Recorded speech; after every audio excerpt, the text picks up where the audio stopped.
예, 방금 소개받은 신성여자중학교 한재호 루카입니다. 작년까지는 광주가톨릭대학교에서 전주, 광주, 제주, 마산 신학생들 신부님이 되는 데에 약간의 도움을 드는 일을 9년 동안 했었고, 올해는 이제 이 일선 중학교 교장 선생으로 있는데, 이 신성여자중학교는 115년 된 학교입니다. 1909년도에 일제강점기 직전에 세워진 학교고, 독립운동가도 있고요. 유관순 의사랑 같이, 열사랑 같이 이 서대문 형무소에 갇혔던 분도 계시고, 아무튼 그런 역사와 있는 그런 학교에서 지금 지내고 있습니다. 오늘 아침에 비행기 타고 왔고요. 저녁에 비행기 타고 갈 예정입니다. 제가 로마에서 요한묵시록을 가지고 논문을 썼고, 또 그것이 인연이 되어서 지혜의 여정 이 요한묵시록을 썼는데, 아마 갖고 계신 분들도 있고 안 갖고 계신 분들도 있고 이미 공부하신 분들도 있고 그렇지 않은 분들도 있을 텐데, 한번 여러분 좀 부담스럽겠지만 그래도 좀 조사 좀 해볼게요. 나는 묵시록 이 지혜의 여정을 통해서 공부는 아니더라도 그래도 한번 해봤다 하시는 분 한번 손 들어보실까요? 예. 이 책을 통해서, 이 책은 아니고 이제 그럼 보실 예정인 것이고, 이 책은 아닐지라도 요한묵시록을 공부해봤다 하시는 분 많으시네요. 한 20분 정도, 20분 좀 넘게 계시고, 그 다음에 요한묵시록 공부는 아니지만 요한묵시록 읽어봤다 하시는 분들 대다수가 읽어보셨네요. 예. 어떨지 여러분들이 그렇게 공부하고 읽어보고 했을 때 어떻게 느꼈을지 모르겠는데, 저 같은 경우는 신부가 되었어도 요한묵시록에 대해서 잘 몰랐어요. 왜냐하면 신학생 때 요한묵시록에 대해서 공부한 거는 4시간이고 읽은 건 한 2번, 3번 정도밖에 되지 않아서 요한묵시록은 제가 아는 부분이 아니었는데, 어떻게 하다가 내가 요한묵시록을 논문으로 썼느냐, 유학 가기 전에 정태현 신부님을 만났어요. 제 동창 신부의 삼촌 신부님이셔서. 근데 이 정태현 신부님이 성서 학자이니까 가서 어떻게 공부하면 좋은지를 좀 자문을 구하려고 찾아가서 인사를 했어요. 자, 인사를 했는데 그 신부님이 했던 말이, 가면 뭐 제대로 공부하고 뭐하고 할 생각하지 말고 일단 논문을 빨리 써야 된다. 그리고 논문을 빨리 쓰려면 뭘 쓰고 싶은 걸 쓰면 안 된다. 무조건 좋은 분을 찾아라. 논문을 빨리 쓸 수 있도록 도와줄 수 있는 좋은 분을 찾아야 된다. 그래서 그게 뭔가 저한테 설득력이 있었어요. 그 이제 가서 이제 그 이태리어 공부하고, 그 로마에서는 그 10월 초에 새 학기가 시작되거든요. 우리의 3월이 거기서는 10월이에요. 가서 이제 10월 달에 첫 수업을 받는데, 이태리어를 공부한 지 6개월밖에 안 됐으니까 제 입장에서는 수업을 듣는데 20%는 알아듣겠고 80%는 상상만 하는, 아마 이런 얘기를 하고 있지 않을까 정도로 이태리어가 아주 약했었던 시기여서 맨 앞에 앉았어요. 제가 맨 앞에 조금이라도 좀 더 들어보려고 그랬는데, 그때 방법론 교수 신부님이 계셨어요. 성서 방법론에 대해서 막 가르치시는 분인데, 첫날에는 이렇게 돌아가면서 어느 나라에서 왔고 이름은 누구고 뭐 신부이고 아니고 뭐 이런 개인적 얘기를 살짝 스몰 토크를 하고 그분이 이제 첫 강의를 하셨고, 그 다음 주가 되었을 때 저는 맨 앞에 앉았는데 그 신부님이 저를 보자마자 하는 말이, 제가 이제 한재우 루카거든요. 루카, 너 오늘 영명 축일이지? 축일 축하해, 이러는 거예요. 감동. 어떻게 해? 내 영명, 내 이름도 기억하고 오늘 영명 축일이라는 것도 이렇게 축하해 줄 수 있다니. 그래서 일단 호감도 상승. 그랬는데 이제 그 신부님이 방법론을 가르치시는데 너무 잘 가르치시는 거예요. 너무 잘 가르치시고 너무 친절하시고, 그때 당시에 거의 70 가까이 되신 분이신데 그 매년 가르치시는 것임에도 매번 업데이트한 게 느껴지고, 그래서 참 좋은 분이시구나, 저분하고 난 무조건 써야겠다 해가지고 한 3개월 정도 딱 지났을 때 그 신부님 딱 찾아가지고, 저 신부님하고 논문을 쓸 겁니다. 그리고 저는 마르코복음 몇 절을 준비를 했습니다. 신부님 딱 얘기하니까 신부님이 나는 석사 논문은 안 받아.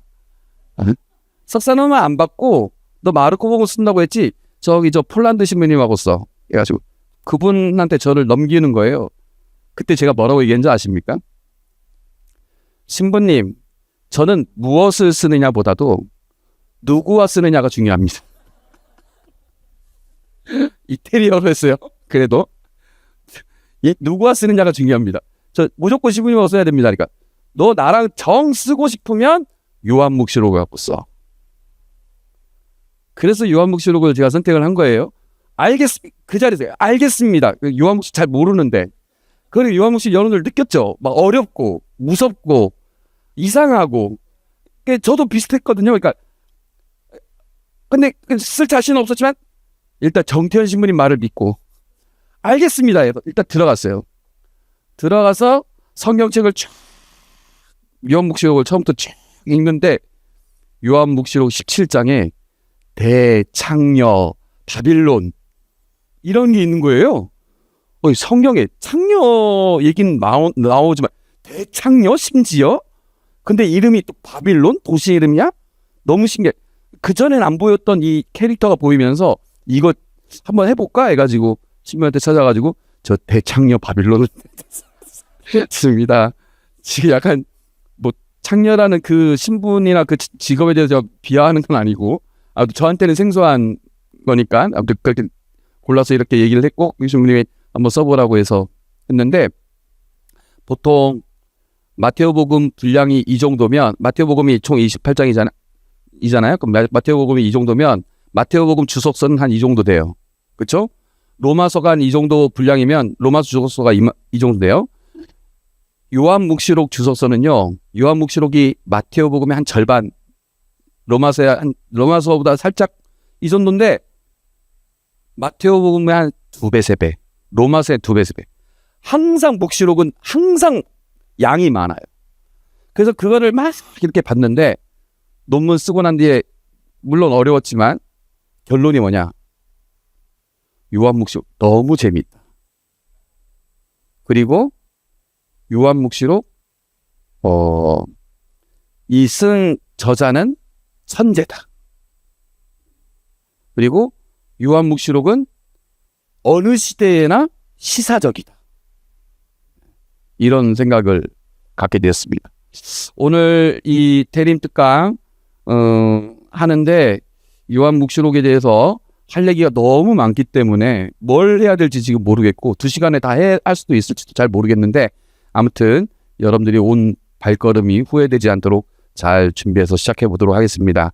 그러면 시작기도 하고 시작하도록 하겠습니다. 성부와 성자와 성령의 이름으로 주님 저희 이 대림 시기에 이 자리에 불러주심에 감사드립니다.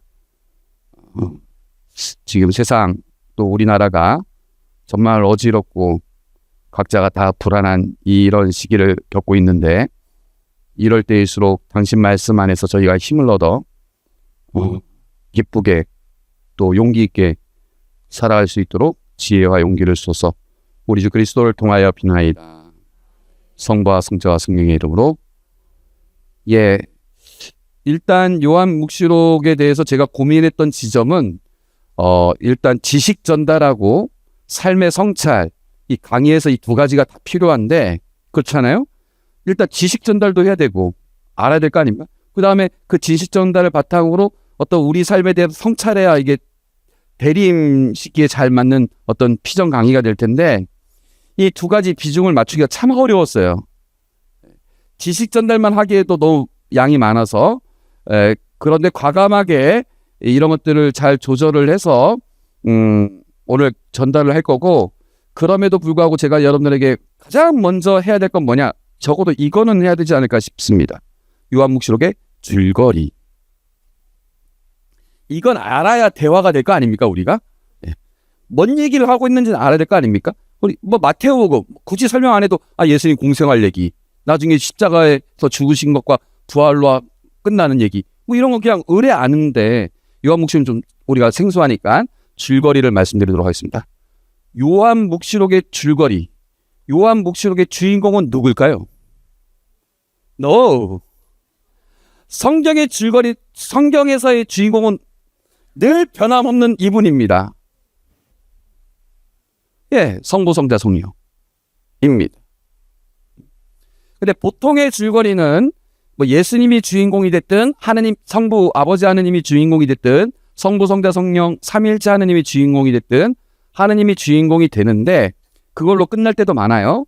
근데 요한묵시록은요, 특별히 이 주인공을 더 빛낼 수 있는 악역, 요즘 표현으로는 빌런이 있습니다. 빌런이 있어요. 그러니까 성부, 성자, 성령과 대적하는 빌런이 있습니다. 이거 알면 진짜 학위를 받아야 될 것 같은데 혹시 아시는 분 있으실지 모르겠습니다. 이렇게 자꾸 질문하면 부담되니까 바로 답을 알려드릴게요. 자, 성부, 성자, 성령에 대적하는 빌런은 누구냐? 예, 용과 바다 짐승과 땅 짐승입니다. 그런데 삼위일체도 삼위일체의 형태인데 여기도 용, 바다 짐승, 땅 짐승 이렇게 세 캐릭터가 뭉쳤네? 그렇습니다. 이 빌런은요, 삼위일체 하느님을 흉내내고 있습니다. 삼위일체 하느님을 흉내냅니다.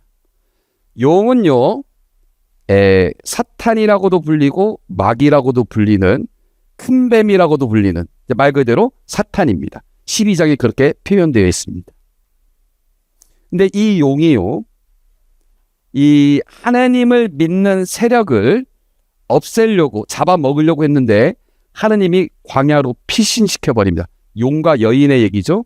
네, 여러분들 아마 들었던 기억이 있을 겁니다.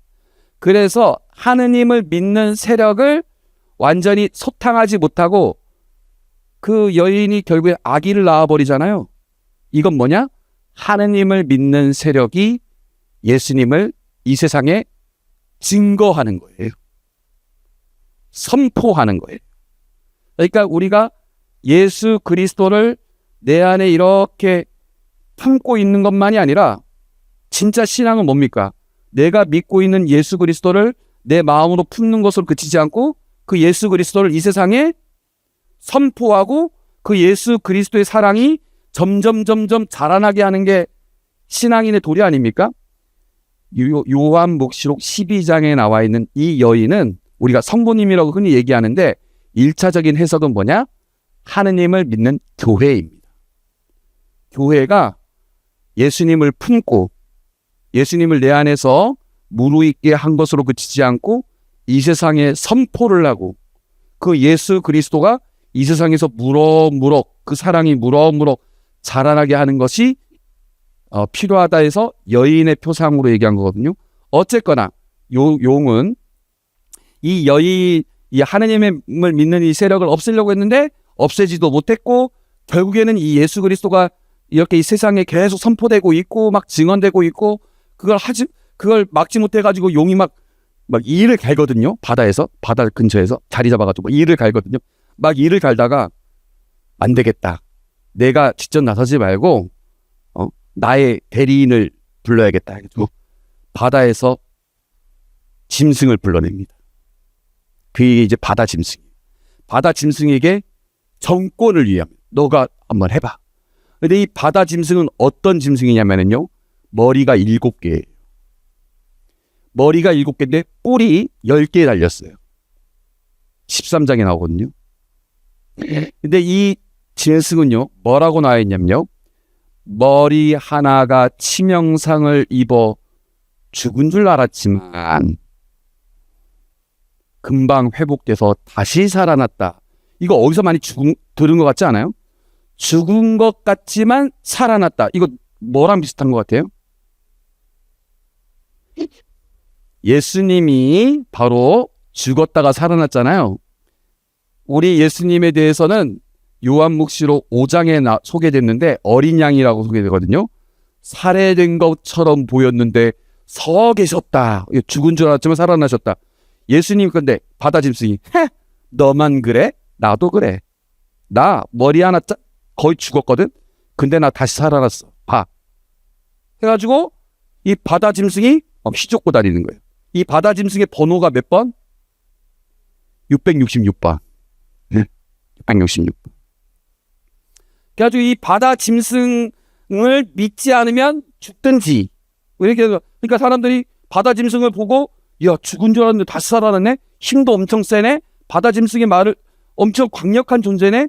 해가지고 바다 짐승의 막 그 상도 만들어가지고 막 경배하고 마치 우리가 예수 그리스도를 믿는 것처럼 그렇게 막 하요.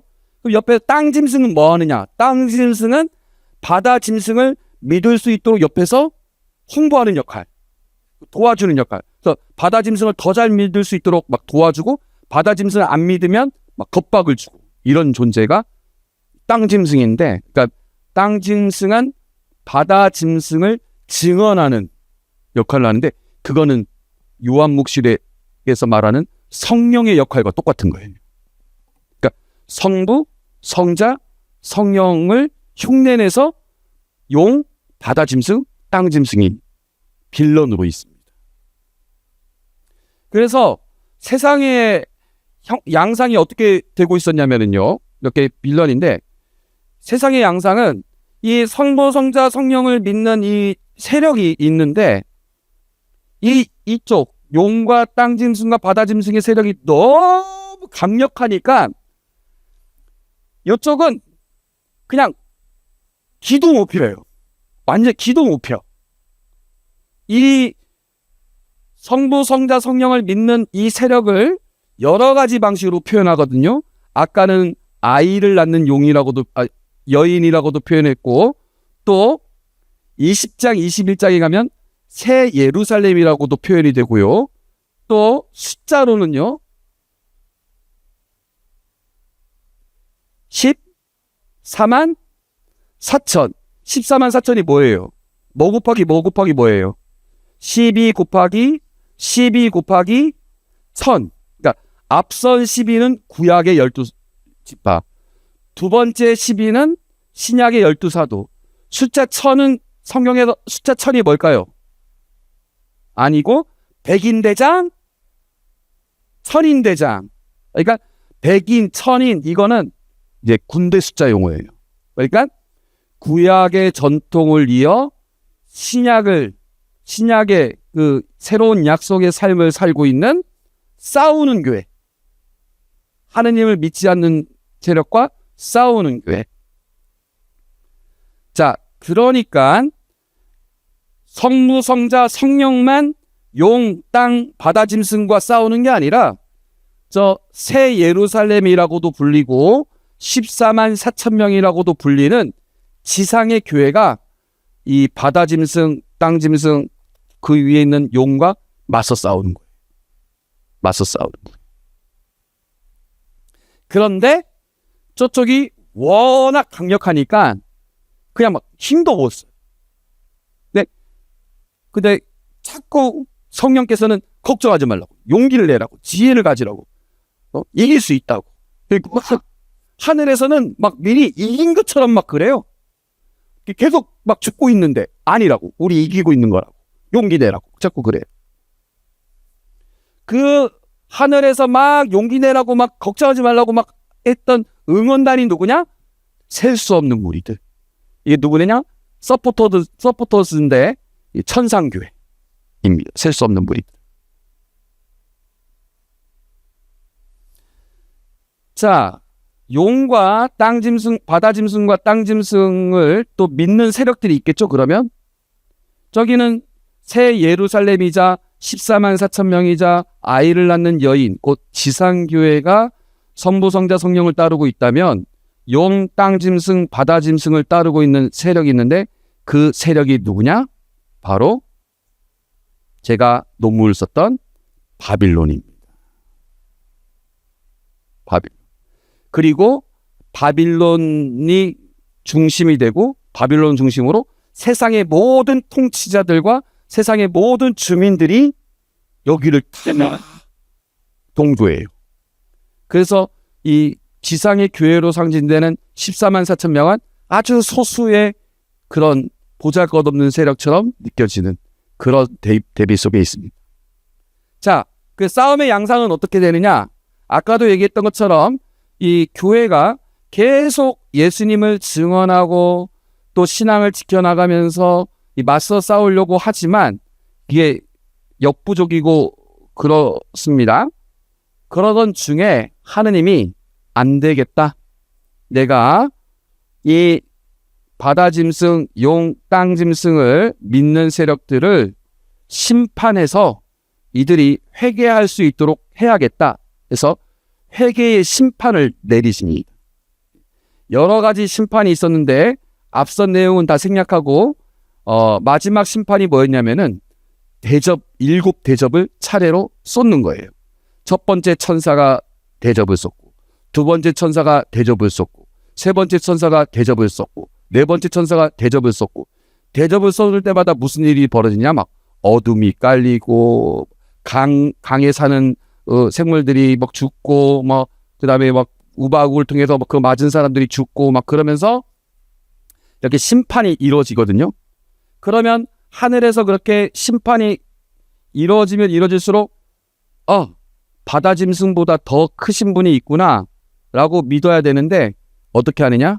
바다 짐승이 6번째 대접이 쏟아졌을 때 이렇게 얘기를 합니다. 회개는 전혀 안 하고 야, 다 집합해. 나 믿는 애들 다 모여. 그래서 세상의 모든 통치자들을 다 불러 모읍니다. 어디에 불러 모으는지 아십니까? 아마겟돈. 들어보셨죠? 영화나 책 이름으로. 아마겟돈에 불러 모으는데 그 아마겟돈을 지금 새 번역에선 하르마게돈이라고 번역을 합니다. 그게 더 원어 발음에 맞으니까. 그래서 하르마게돈에 불러 모읍니다. 자, 여기 집합해서 자꾸 우리 괴롭히는데 우리 마지막 엎어버리자. 그래서 죄송합니다. 계엄령을 선포합니다. 지가 이제 공격에 빠지게 되니까 계엄령을 선포합니다. 그렇게 해서 어떻게 하느냐? 이 바다 짐승하고요. 바다 짐승을 따르는 이 바빌론하고 땅의 임금들, 땅의 주민들은 역학관계가 있는데 어떤 역학관계가 있냐면 바빌론이 대책녀잖아요. 이 여자가 이 바다 짐승을 타고 다녀요. 바다 짐승을 타고 다니면서 이 바빌론 이 여자가 그러면서 나 예쁘지? 나랑 같이 이러거든요. 그러면 이제 땅의 임금들하고 땅의 주민들은 이 바빌론이 대탕녀 바빌론이 성형수술도 많이 했습니다. 온몸을 막 보석으로 막 치장했는데 디올백도 있어요. 돈이 많아. 너무 딱 수술을 많이 하니까 막 예뻐 보여. 가지고 땅의 임금들과 땅의 주민들이 이 여자한테 홀딱 반해요. 그러니까 이 여자는 바다 짐승 타고 다니면서 야 나랑 응? 우리 사랑 다 꼬셔버려요. 가지고 막 불륜의 술에 막 취하면서 막 온갖 부귀영화를 누리고 바다 짐승은 얘를 태워다니면서 나 믿어 막 이러면서 막 하고 다니거든요. 모든 세상이 이 바빌론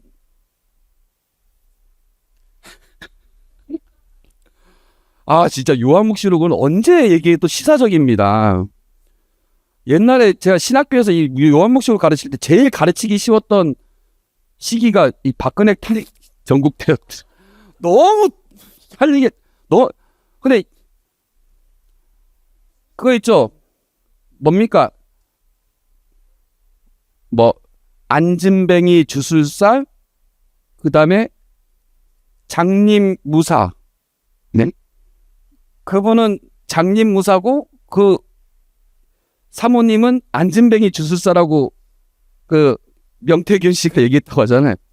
바빌론이 바다 짐승을 타고 다닙니다. 왜 안진뱅이 주술사처럼 하면서 자기가 부귀영화 막 누리고 그다음에 바다 짐승은 막 거기서 휘젓고 다니면서 막 다 이렇게 막 하는 대로 그런 역학관계고 땅의 임금들과 땅의 주민들은 막 여자가 막 너무 예쁜 것 같고 너무 그러니까 막 속아버리고 바다 짐승 너무 힘세니까 속아버리고 막 굴복하고 또 굴복해야 내가 먹고 살기 편하고 굴복해야 내가 안정적일 수 있으니까 다 저기 편을 듭니다.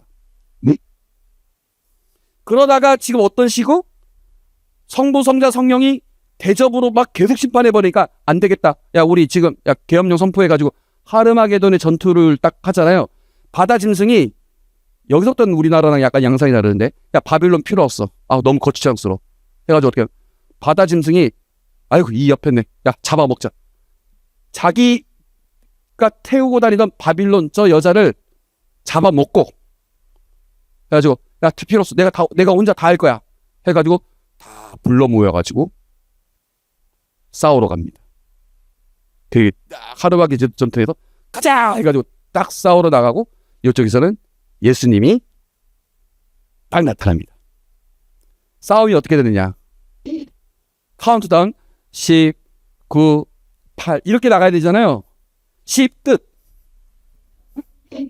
카운트다운이 없어. 만나니까 그냥 붙잡혀서 그냥 끝납니다.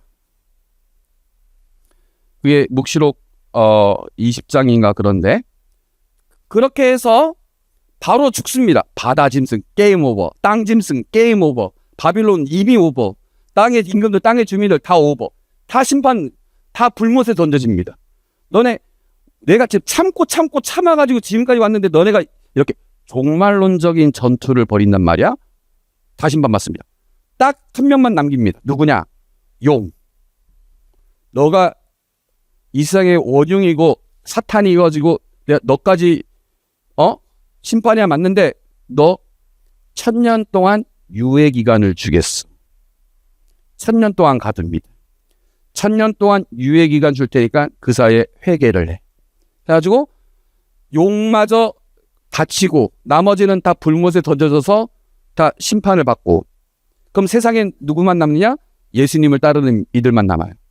1000년 왕국을 세워서 1000년 통치를 합니다. 1000년이 지났어요. 용이 끝났잖아요. 그럼 이제 용이 나왔잖아요.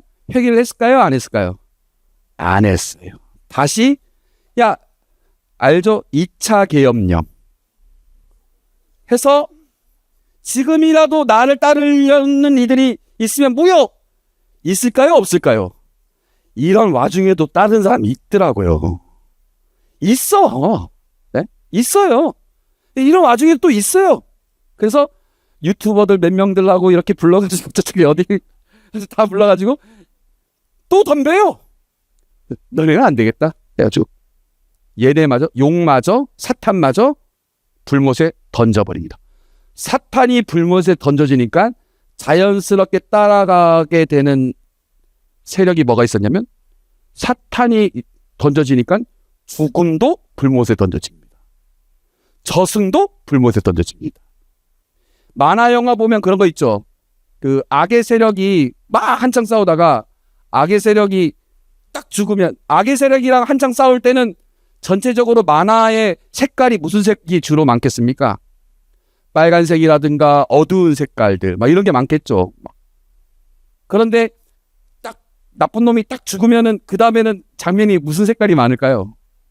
파란 하늘, 그다음 새들이 지저귀고 막 초록색 잔디가 보이고 꽃들이 만발하고 막 그러잖아요. 똑같습니다. 용이 딱 불못에 던져니까 그 다음 장 묵시록 21장에 보면 그때 새하늘 새 땅을 보았습니다. 그래서 형력생색 찬란한 땅과 하늘이 보이고 거기서 새 도읍 예루살렘이 내려오고 이 예루살렘이 어린 양이신 예수님과 결혼을 하고 거기서 이제 생명나무가 막 솟아나고 그 다음에 빛이 휘황찬란하게 돼서 행복하게 살았습니다로 줄거리가 끝이 납니다. 어때요? 요한묵시록 줄거리가 다 얘기한 건 아니에요. 근데 핵심되는 노른자만 얘기한 건데 그냥 우리 무슨 스타워즈라든가 반지의 제왕 이런 거랑 비슷하지 않아요? 그냥 그런 판타지 소설하고 비슷합니다. 그래서 우리가 이 요한묵시록을 얘기하면서 이게 좀 이상하다, 좀 생소하다고 느끼는 건 뭐냐면은 이게 캐릭터도 이상하고 그러니까 그러는 건데 그건 왜 그런지에 대해서는 제가 다음 시간 때 그 이상한 것들에 대해서 설명하겠고, 지금 여러분들이 이 줄거리 그대로만 듣고 이제 나머지 시간 저한테 좀 더 설명을 읽도록 하겠습니다.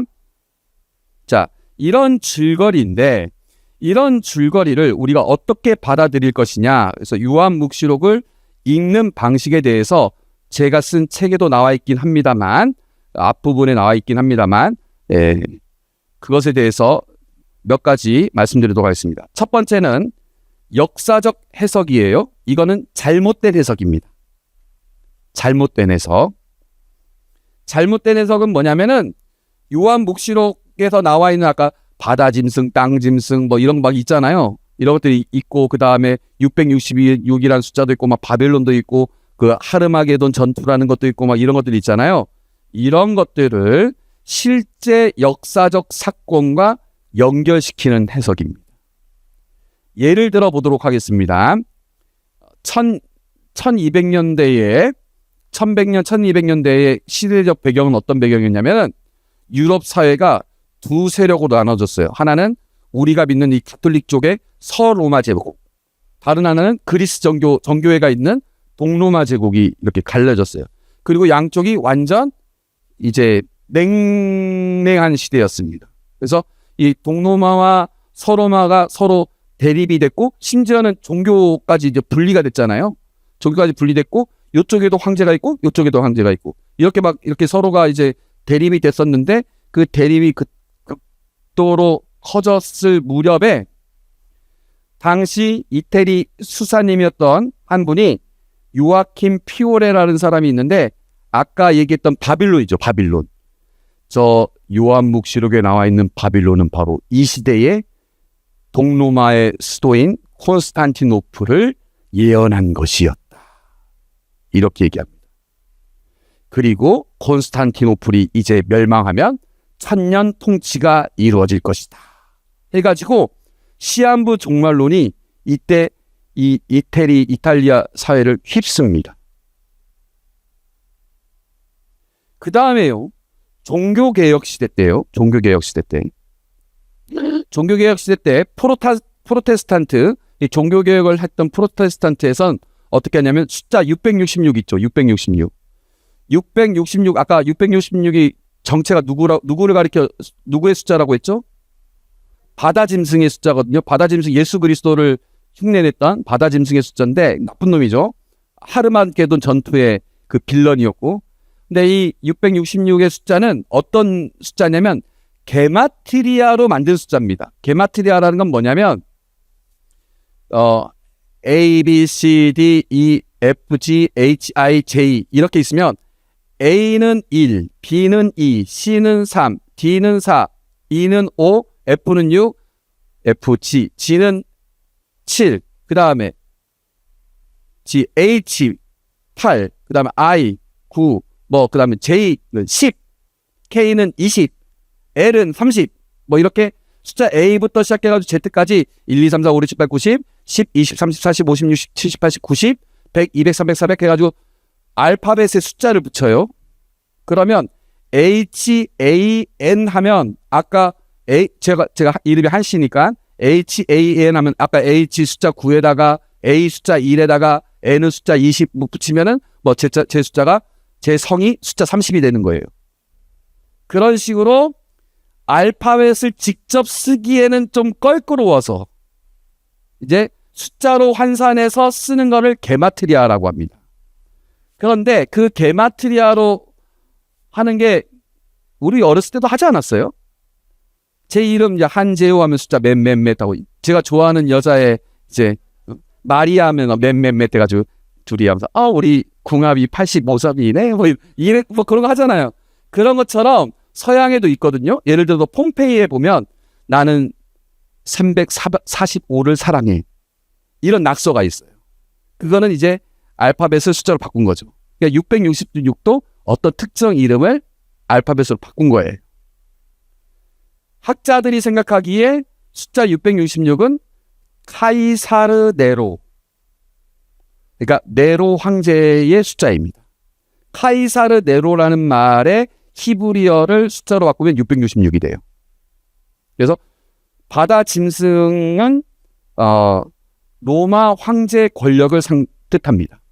원래는 그건데 우리는 그렇게 해석합니다만 당시 시대의 상황을 가리키는 거라고 봅니다만 프로테스탄트가 종교개혁 시대 때는 숫자 666을 이런 알파벳으로도 써보고 저런 알파벳으로 써봐가지고 막 계산해 보니까 숫자 666 나왔어. 뭘로 본지 아십니까? 이태리 교회 교황 이탈리케 에클레시아 파페이스코스라는 이 그리스어를 숫자로 환산해 보니 666이다. 이태리 교회 교황이 예수님의 대리자라고 하면서 예수님 흉내를 내면서 이 세상을 어지럽히고 있었구만. 그러니 우리가 개혁한 거야. 이 개혁이 끝나면 하르마게돈 전투 때 저 교황은 무너지고 이제 우리가 천년왕국을 세울 거야. 이런 식의 해석들이 나온 겁니다. 그러니까 뭡니까?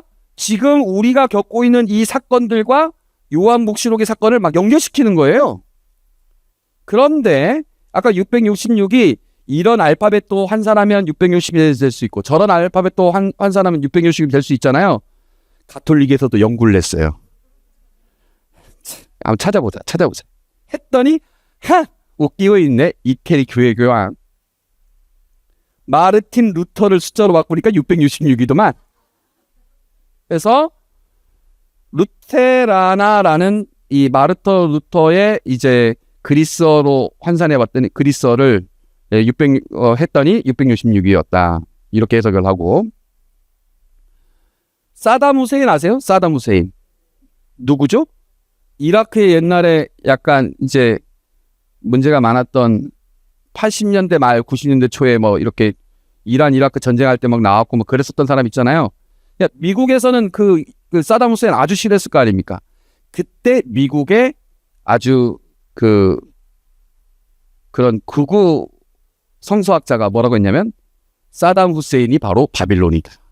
이렇게 얘기하기도 하고 1970년대 미국의 매주 방송 때마다 나왔던 아주 선풍적인 영향을 미국 전 사회에 끼쳤던 요한묵시록 해석도 있었어요. 그건 뭐냐면 린지라는 사람이 70년대와 그다음에 80년대 때 소련과의 핵전쟁이 일어날 것이다. 조만간. 그게 바로 하르마게돈 전투다. 요한묵시록에 나와 있는 하르마게돈 전투는 바로 이 시대에 벌어질 소련과의 핵전쟁을 예고한 것이었다. 이런 식으로.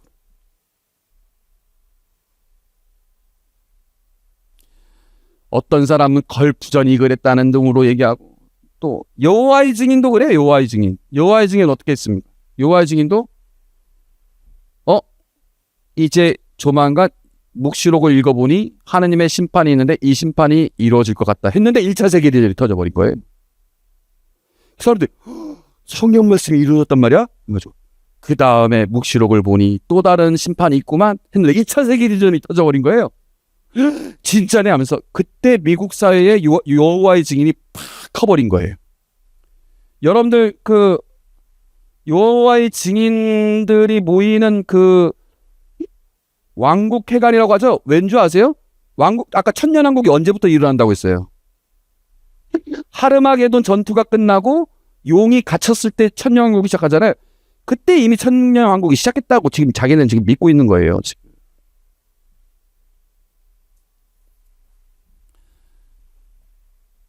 이만희, 신천지. 바다 짐승이 막 싸우는 기간이 있거든요. 싸우다가 바다 짐승이 한창 권세를 누리다가 이제 바다 짐승이 심판받게 되는데 이 권세를 한창 누리는 그 최전성기의 시기, 그러니까 교회가 박해를 받는 아주 힘들었던 시기가 요한묵시록에 얼마로 나오느냐? 3년 반으로 묘사되어 있습니다.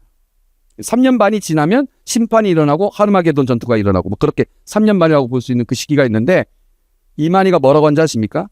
이만희가 사기죄와 명예훼손으로 쌍방 고소를 해가지고 3년 반 집행유예를 당한 적이 있거든요. 1970년대 말에 그 시기가 바로 바다 짐승이 탄압하던 시기였다. 내가 박해를 받던 그 3년 반. 이게 봐라. 묵시록에 예언되어 있지 않느냐. 내 생. 그렇죠? 그것이 끝났으니 3년 반이 끝나면 뭐가 이루어지겠습니까? 하르마게돈 전투가 일어나고 그 다음에 천년왕국이 시작하잖아요. 그래서 자 드디어 3년 반의 시기가 끝나고 1984년도에 천년왕국이 시작되었다. 그래서 1984년 자기가 신천지 차렸던 그 해가 천년왕국 제1년. 신천지, 새하늘 새 땅이 일어나지고 천년왕국이 이런 그 1년 뭐 이런 식으로 해석하는. 어때요? 보니까 1200년도에는 1200년도에 맞는 해석이 있고 종교식 개혁 시대 때는 종교개혁 시대에 맞는 해석이 있고 뭐 우리 냉전 시대 때 소련과의 냉전 시대 때는 그거에 맞는 해석이 있고 불안한 시기를 다 이 묵시록과 연결시키는 거예요. 이거는 잘못된 해석이다. 자, 정리하자면 이렇습니다. 여러분들이 성경 말씀을 읽으면서 이 알아듣지 못하는 거는 도대체 뭐를 상징하고 있을까를 지금 벌어지고 있는 것과 연결시키지 마라. 잘못된 거다. 네? 지금 이걸로 지금 장사해 먹고 돈 버는 사람들 많아요. 네? 자, 하나님의 교회, 신천지 뭐 이런데 다 잘못 해석하는 거예요. 지금 여기 계신 분들 중에 혹시 거기서 오신 분 혹시 제 강의할 때 오셨었거든요. 신천지에서 몰래 자립에 제가 본당 신부할 때도 우리 본당에도 왔었거든요. 한 일주일 살다 갔었어요. 혹시라도 계시면 속지 마셔라. 여러분들은 지금 어떤 상태냐?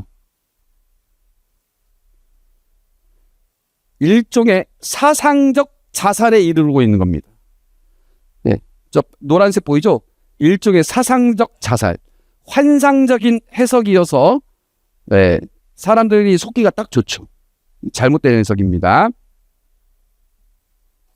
자, 두 번째 해석은 뭐냐면은 요한 묵시록은 세상 뭐에 관한 이야기인 것 같아요? 세상 종말에 관한 이야기잖아요. 세상 종말에 관한 이야기라고 하니까 아유 지금 종말이 오려면 아직 멀었겠지. 요새는 좀 기후이기 때문에 좀 불안합니다만 그래도 에이 세상 종말이 되면 아직 멀었겠지. 근데 요한 묵시록은 세상 종말에 관련된 이야기니까 언젠가 일어나게 될 세상 종말에 대한 이야기를 미리 알려주는 거구나. 그러나 지금 벌어질 건 아니고 먼 날 이게 뭐 2500년이 됐든 3000년이 됐든 서기 4000년이 됐든 그때 얘기겠거니라고 보는 게 미래주의적 해석입니다.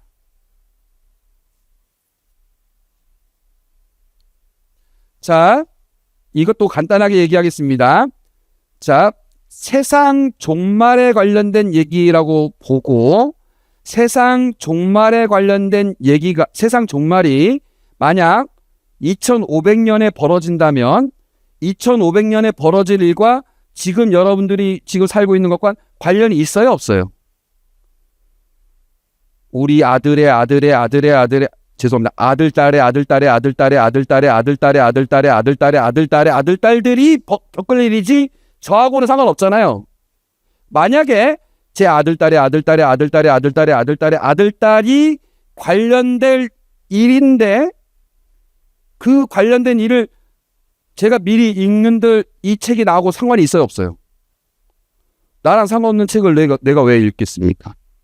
그리고 나랑 상관없을 만한 그 책이 왜 집필됐겠습니까? 많은 날 벌어질 일을 미리 안다고 뭐가 달라지겠습니까? 달라질 거 하나도 없죠? 이거는 잘못된 얘기다. 미래주의적 해석은 어떤 면에서 잘못된 거냐?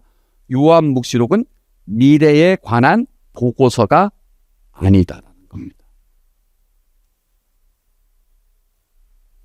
자, 여러분, 이 세상은 7일 만에 생겨났습니까? 140억 년, 약 150억 년에 걸쳐서 생겨난 겁니까? 첫 번째가 맞아요? 두 번째가 맞아요? 신앙적으로는 7이라고 말할 수는 있지만 사실적으로 과학뿐만 아니라 사실적으로도 두 번째가 맞아요. 7일 만에 세상이 창조됐다는 표현은 이것과 같습니다. 아이고, 우리 자매님 눈은 호숫가네요. 진짜 눈이 호숫가면 어떻게 됩니까? 입술이 앵두시네요. 입술이 진짜 앵두면 어떻습니까? 어떻게 됩니까? 안 되겠죠? 이것도 제가 다음 시간에 다시 말씀드리겠는데 안 되잖아요. 자, 세상이 7일 만에 창조되었다는 표현은 일종의 문학적인 표현이고 신학적인 표현이지 사실적인 묘사는 아닙니다. 사실적인 묘사는 과학의 영역이에요. 우리는 성경에서 과학적 사실을 찾지 않습니다. 성경은 과학자들을 위한 책이 아니라 누굽니까? 하늘을 믿는 신앙인들을 위한 책이에요. 그러니까 신앙적 진리를 담고 있는 것이지 과학적 진리를 담고 있는 건 아닙니다. 7일 만에 창조됐다는 얘기는 아니에요. 7일 만에 창조됐다라는 그 표현을 통해서 오늘날 우리가 어떻게 살아야 되는지를 알려주고 있는 거예요. 이거에 대해서 얘기를 해도 전 2시간, 3시간 막 할 얘기가 너무 많아서 생략하고. 자, 정리하겠습니다. 천지창조 이야기는 과학적 사실, 구체적으로 이 세상이 어떻게 생겨났는지를 묘사한 것이 아니라 천지창조라는 소재를 통해서 오늘날 우리가 어떻게 살아야 되는지를 얘기하는 것처럼 먼 훗날 벌어질 세상 종말에 대한 이야기도 묵시록이 이때 어떻게 세상이 망할 것인지를 과학적이고 사실적으로 묘사한 것이 아니라 세상 종말에 대해서 묵시문학이라는 문학적인 표현을 통해서 오늘날 우리가 어떻게 살아야 되는지를 알려주는 것이다. 어려운 얘기입니다. 어려운 얘기입니다만 다음 시간까지 제가 설명을 하면 여러분들이 조금은 더 알아들을 수 있습니다. 그러니까 이제 3시 이후에 부담 느끼지 마시고, 자, 그런 얘기를 미래주의적 해석으로 얘기를 했고요. 그다음에 세 번째 건 간단하게 넘기겠습니다. 세 번째 거는 이상주의적 해석. 모든 걸 다 영성적으로만 해석하는 거예요. 영성적으로만 해석하는 거는 잘못된 해석은 아니고요. 이것이 해석의 기본 베이스가 되어서는 안 된다. 네 번째에 올바른 해석이 있고 난 다음에 요거를 해석하는 거는 가능하다. 그러나 이것만 갖고 해석하는 거는 안 된다. 영적으로만 해석하지 마라. 그럼 뭐를 바탕으로 해야 되느냐? 이겁니다. 역사 비평 반복론에 따른 해석. 이것이 바탕이 되고 아까 이상주의적 해석이 그 다음에 곁들여지면 딱 맞다입니다. 자, 역사 비평 반복론에 따른 해석은 제가 예를 하나 들도록 하겠습니다. 여기 계신 분들은 대화가 되겠네요. 우리 중학교 우리 학생들은 제가 이 예를 들면 잘 와닿지 못하는데 여러분들은 아마 와닿을 거라고 믿겠습니다. 자, 이런 예를 들겠습니다. 2002년 6월 한반도에는 어른 아이 할 것 없이 모두가 붉은 악마가 되어 11명의 태극 전사를 위해 거리를 가득 메웠다. 뭔 얘기인지 아시죠? 뭔 얘기예요? 월드컵 경기 우리 4강에 진출한 거죠? 자, 이 문장을 여러분들이 신문기사로 봤어요. 자, 이게 동아일보에 딱 나왔어요. 근데 2400년에 미국에 살고 있는 한 사람이 이 신문기사를 우연히 봤어요. 그러니까 지금으로부터 약 300~400년 뒤에 미국에 있는 어떤 사람이 요 문장을 봤어요. 2002년 6월 한반도엔 어른아이 할 것 없이 모두가 붉은 악마가 되어 11명의 태극 전사를 위해 거리를 가득 메웠다. 그 미국 사람에게는 이 글이 해석이 됩니까? 안 됩니까? 이 사람은 도대체 여기 이 대한민국 코리아에 무슨 일이 벌어진 거야? 모두가 악마가 되었다니. 11명의 태극 전사? 이 사람들 다 HIV인가? 이러면서 별 생각을 하겠죠. 자, 이럴 때 그 미국 사람한테 우리가 타임머신 타고 가면 뭐라고 얘기하겠습니까? 2002년 6월에는 자, 봐. 한일 월드컵이 있었고 붉은 악마라는 거는 있잖아. 붉은 악마는 그때 당시에 우리 대한민국 국가대표 축구 국가대표를 응원하는 응원단의 공식 서포터즈 이름이 붉은 악마야. 왜 붉은 악마냐면은 유니폼을 빨간색을 입고서 그렇고, 악마라는 건 우리가 이제 당하지 말고 열심히 싸우자라는, 진짜로 싸우자는 데도 악마라는 표현을 썼고 막 그래. 그리고 11명의 태극전사라는 건 축구 11명이잖아. 태극전사라는 건 역시 싸우자는 의미에서 태극전사라는 표현을 우리가 즐겨 썼었고, 거리를 가득 메웠어. 막 이러면서 막 얘기를 할 거 아닙니까? 그러니까 뭡니까? 전혀 다른 시대, 전혀 다른 지역에서 전혀 다른 맥락으로 나왔던 표현들이잖아요. 근데 우리는 이런 설명 없이도 알아듣죠. 왜? 우리는 역사 비평을 할 수 있을 만한 맥락에서 살았기 때문에. 그 맥락에서 벗어난 사람들은 어떻게 해요? 역사 비평 방법론에 따라서 그 맥락 속에 들어가야 돼요. 그 요한묵시라는 바다 짐승, 땅 짐승, 용 이런 다 표현들 있잖아요. 다 이와 비슷한 표현들입니다. 이와 비슷한 표현. 당시에 로마 제국을 두고 바빌론이라고 불렀고요. 당시에 그 바빌론, 로마 제국의 그 군사적, 정치적 힘의 바탕이 되었던 그 황제 권력을 바다 짐승이라고 불렸고요.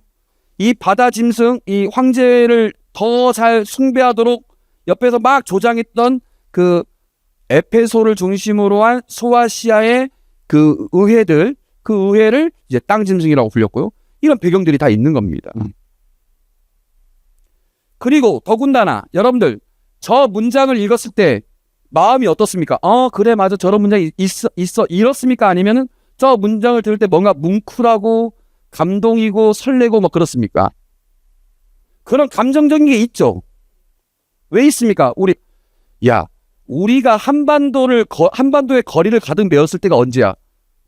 동학혁명이 일어났을 때, 3.1운동이 일어났을 때, 전쟁 통해, 군사 독재 반란 일어났을 때, 민주화 운동했을 때, 이럴 때, 노사분규 일어났을 때, 이럴 때나 우리 최루탄 가스 맞으면서 그러면서나 우리 거리를 가득 메웠었지, 언제 이념이고 뭐 성별이고 지역이고 뭐가 없이 그냥 남녀노소가 하나 돼가지고 문화적인 축제로 그저 우리가 이 전 세계에 우리의 삶을 즐기는 모습을 보여준 게 우리나라에서는 거의 처음 아닙니까?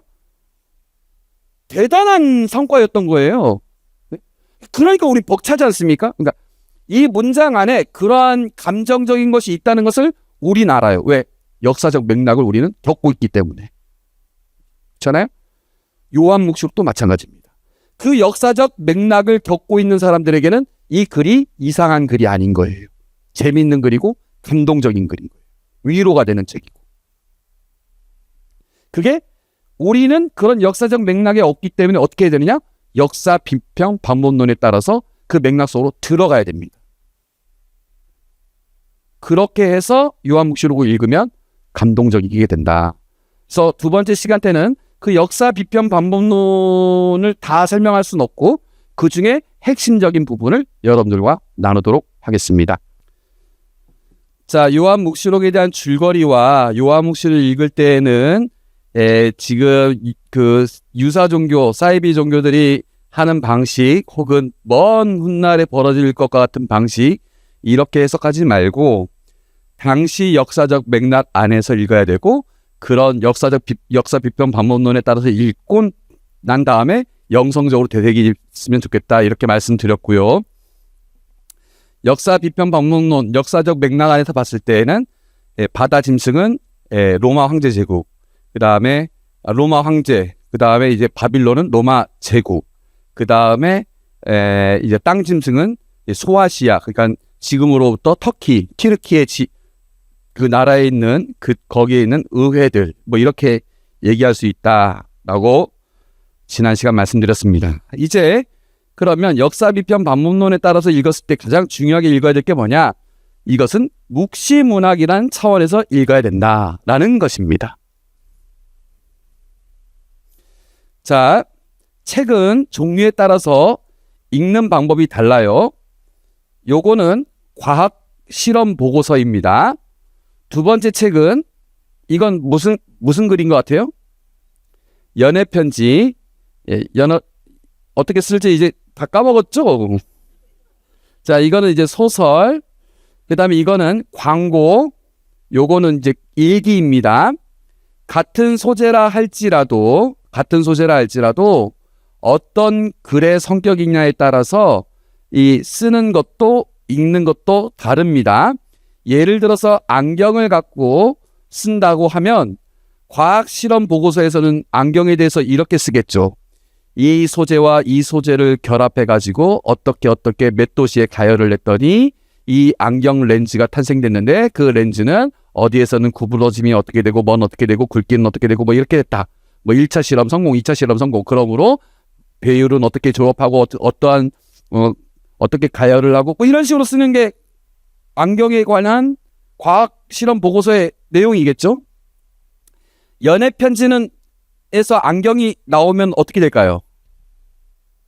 자기야, 자기는 나의 안경이야. 자기를 알게 된 순간부터 이 세상이 다르게 보여. 그동안 내가 보지 못했던 걸 보게 되었어.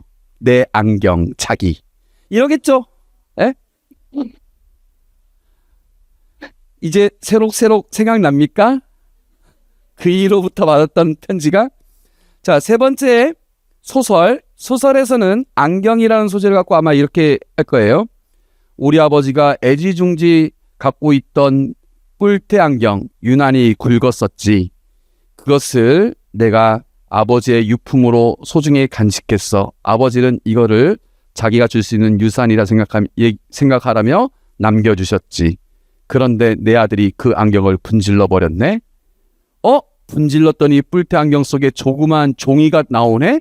그 종이를 보았더니 보물섬 지도네. 이게 도대체 뭐지? 하면서 보물을 찾았던 나는. 광고에서는 안경에 대한 소지가 어떻게 나오겠습니까?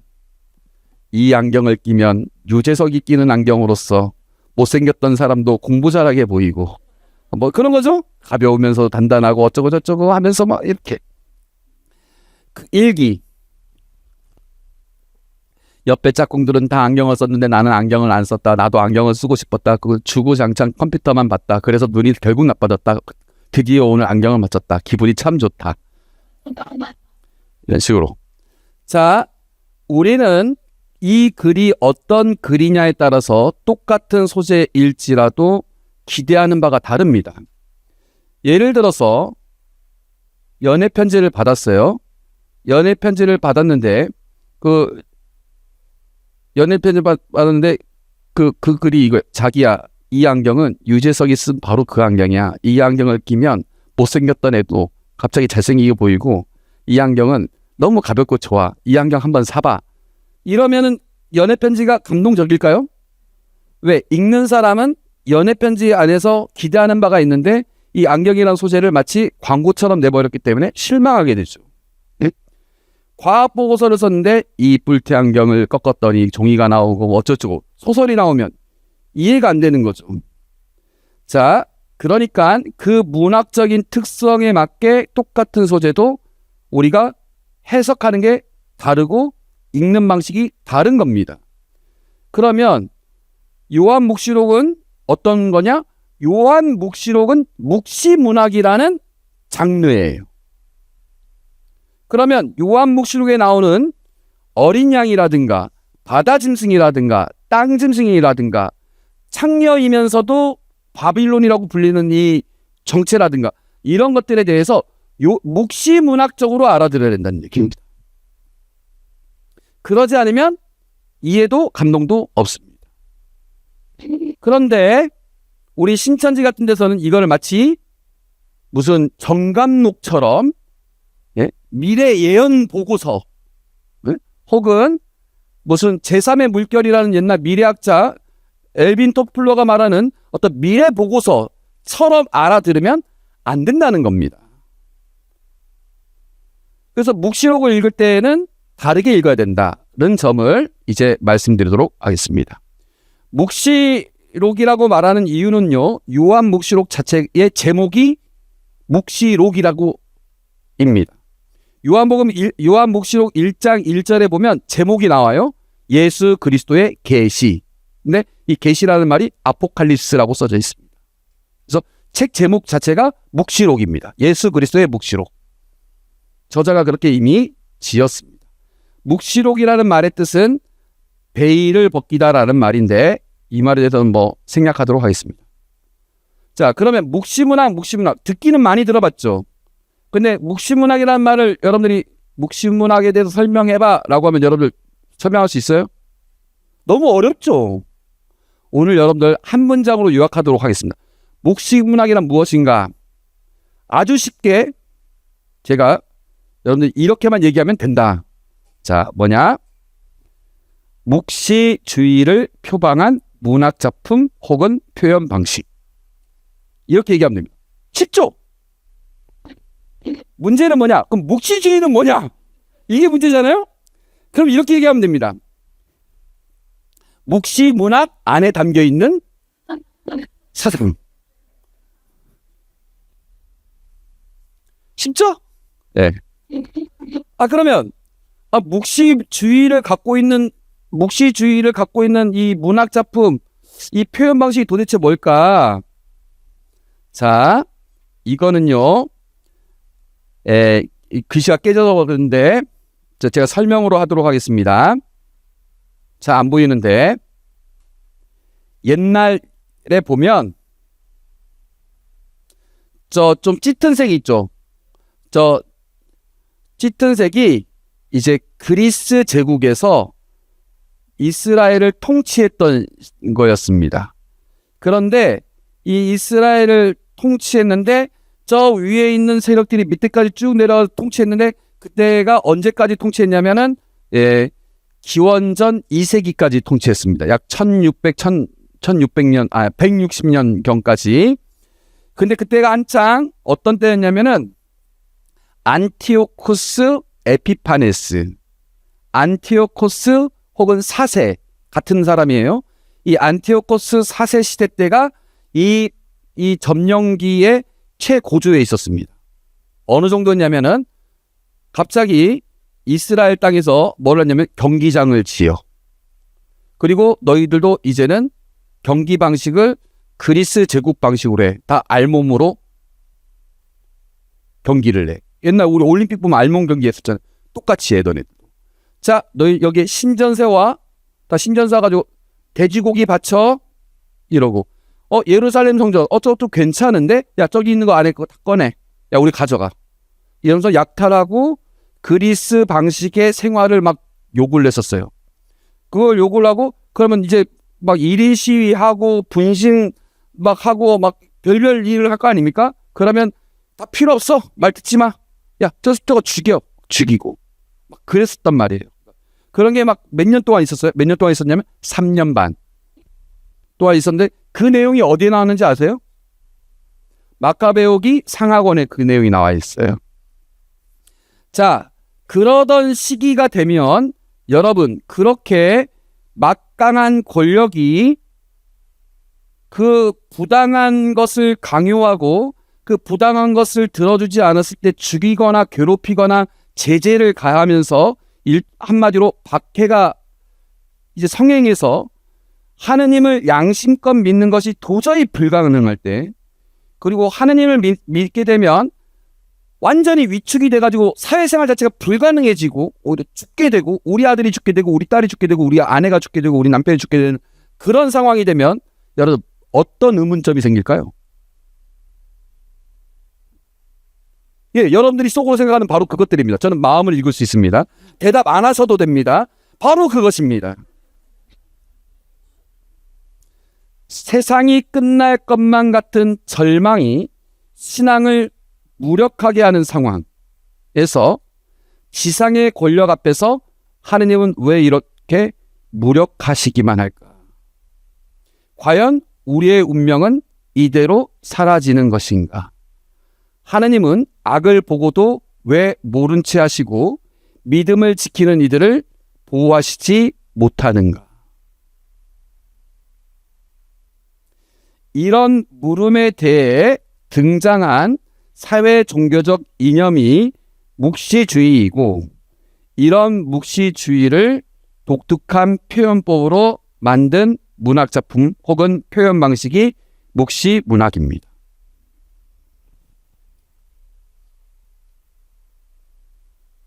약간 이게 좀 심란할 때, 사회가 심란할 때, 사회가 흉흉할 때, 뭔가 어려울 때 이런 묵시문학이 성행합니다. 이게 제가 요한묵시록은 정말 시사적이다라고 보는 게 우리나라가 이렇게 심란할 때가 많잖아요. 써먹기가 너무 좋을 때가 많습니다. 물론 여기 지금 이 시국에 대해서 달리 생각하시는 분들도 계실지 모르겠습니다만, 뭐 그것에 지금 정치적인 싸움을 하고 싶지 않고 아무튼 그렇습니다. 자, 그러면 아까 나왔던 그 질문에 대해서 도대체 이 묵시문학에서는 어떻게 대답을 했을까요?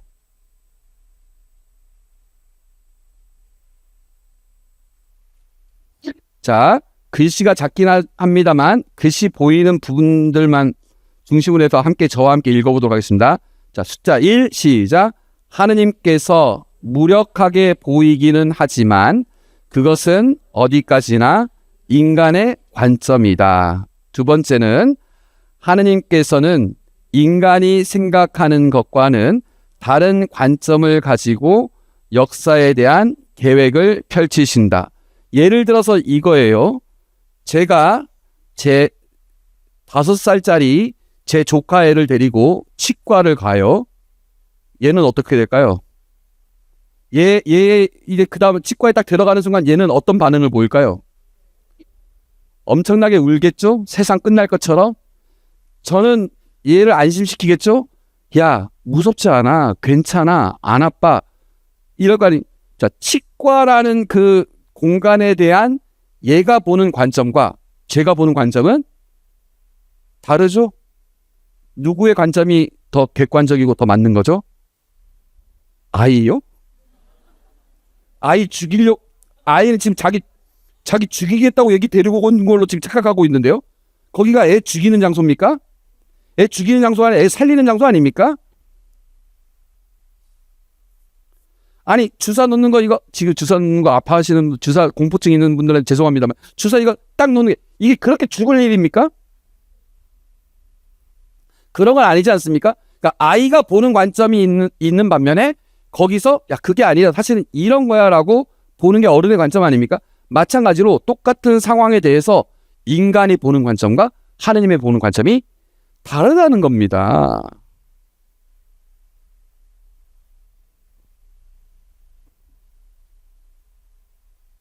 그래서 이 세상과는 또 다른 실제를 보도록 함으로써 세상에 대한 초월적 관점을 드러내준다. 세상에 대한 우리는 초월적 관점이 우리한테는 없어요. 왜? 우리는 초월자가 아니니까. 근데 초월적 관점을 보여준다. 예를 들어서 보도록 하겠습니다. 자, 쉬운 예를 들게요. 제가 좋아하는 예입니다. 아시는 분들은 아시죠? 누구예요? 애벌레입니다. 나뭇잎을 먹으면서 나무에서 살고 있었는데 이 나무 너무 좁아. 나 여기서 사는 거 너무 지겨워. 해가지고 얘가 다른 데서 살아야겠다 해서 나무에서 내려옵니다. 더 큰 세상을 향해서 얘가 나가요. 더 큰 세상을 향해서 막 정처없이 나가는데 아주 놀라운 것을 보게 됩니다. 탑을 봤어요. 그래서 얘가 눈이 작았는데 갑자기 저게 뭐지? 하면서 저 애벌레 탑이었어요. 가서 보니까 그 탑이 하늘까지 쫙 솟아있는데 다 애벌레들이 막 뭉쳐서 막 올라간다고 하면서 만들어진 탑인 거예요. 그래서 이렇게 애벌레 탑이 막 있었고, 그래서 너네 여기 왜 올라가? 그러니까 야, 저 하늘 위로 이 애벌레들을 밟고 올라가서 저 하늘로 올라가야 돼. 이게 우리의 운명이야. 막 이러니까 가봐야 되는가 보다 해가지고 막 올라갔어요. 자기도. 네? 궁금하기도 하고 자기도 하늘에 올라가고 싶은 욕심도 있고 해서 막 올라가다 보니까 이제 길동물을 만난 거예요. 노란 애벌레를 만난 거예요. 노란 애벌레랑 얘기하면서 뭐 이러쿵 저러쿵 하면서 너는 어디서 왔니부터 시작해가지고 너는 뭐 언제 태어났니부터 해가지고 여긴 왜 갔니? 올라가는데 힘들진 않니? 하면서 서로 막 얘기하다 보니까 지치지 않아? 이거 올라갈 수는 있어? 너무 우리 힘든 것 같아 하면서 둘이 얘기하다가 썸을 타기 시작했습니다. 그러면서 야, 올라가는 것보다 우리 그냥 내려와서 우리끼리 지내는 건 어때? 하면서 서로 그렇게 하자면서 내려왔습니다. 썸 타는 거 끝나고 이제는 뭐가 시작되느냐? 사랑이 시작됩니다. 그래서 얘네가 둘이 알콩달콩 하면서 우리 이렇게 그냥 화목하게 지내면 되지 뭐 굳이 올라갈 필요가 있었어 하면서 잘 지내다가 줄무늬 애벌레가 어떻게 하느냐? 저기 그래도 끝은 봐야 되지 않겠어? 미련을 갖습니다. 노란 애벌레한테 얘기하죠. 나는 아무래도 너랑만 지내는 건 내 인생의 전부는 아닌 것 같다. 나는 저기 가야 될 것 같다 하면서 버리고 맙니다. 그래서 얘가 떠나버립니다. 얘 혼자만 남게 된 것이죠. 그래서 사랑하는 님을 떠나보내고 혼자 방황하다가 우연히 이상한 것을 보게 됩니다. 말로만 듣던 번데기를 보게 되는 거죠. 전해져 오는 바에 따르면 우리의 운명은 번데기의 운명을 받아들여야 되고 그러면 우린 달라질 것이고 어쩌고 막 얘기를 들었거든요. 내 인생 어차피 이것밖에 안 되는 거 사랑한 님도 떠났고 자포자기하는 심정으로 번데기가 되자 하면서 얘는 번데기가 돼버립니다. 따단. 자, 아까 1차 도전 끝났죠? 이제 신규가 아니라 경력직이죠? 경력이 있으니까 아까보다는 훨씬 노하우가 생겼으니까 그 경험을 살려가지고 다다다다다 올라갑니다.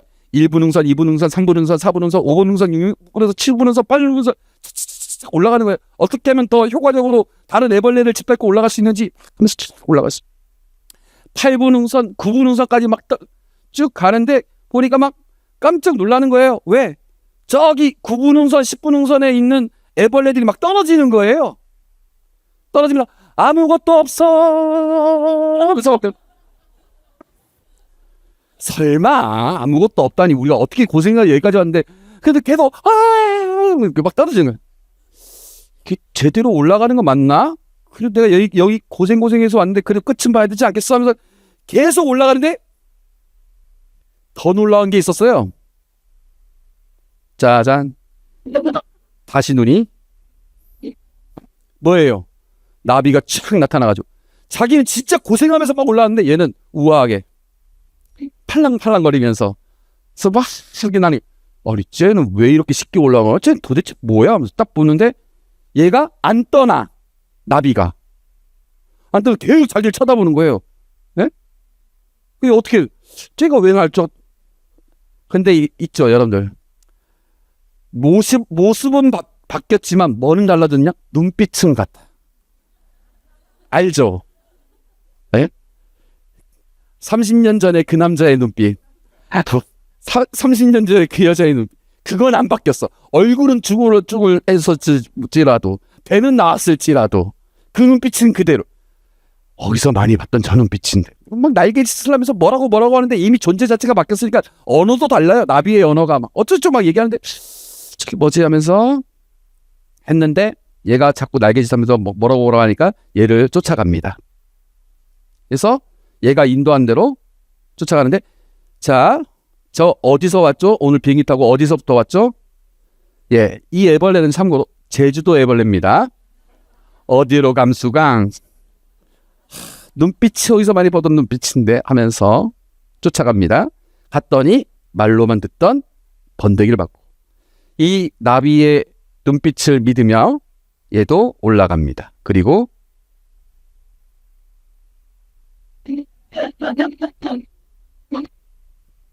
달 밝은 밤에 나비가 돼요. 자, 여기서 우리가 살펴봅시다. 이 탑은요, 애벌레가 바라보는 탑과 나비가 바라보는 탑은 다른 거예요. 애벌레가 바라봤던 탑은 이 세상의 전부고 마치 여기에 올라가야만 되는 것처럼 보이고 올라갈수록 성공할 것처럼 보이고 대단한 것처럼 보일지 몰라도 나비가 한 방에 촥 올라가서 딱 봤을 때는 요건 아무것도 아니야. 요건 탐욕의 탑일 뿐이야. 이건 별거 아닌 거야. 그리고 애벌레는 이렇게 살면 안 돼. 즉시 이 탑에서 내려와서 우리 본래의 숙명을 받아들여야 돼. 나비가 보는 관점과요, 애벌레가 보는 관점은 달라요.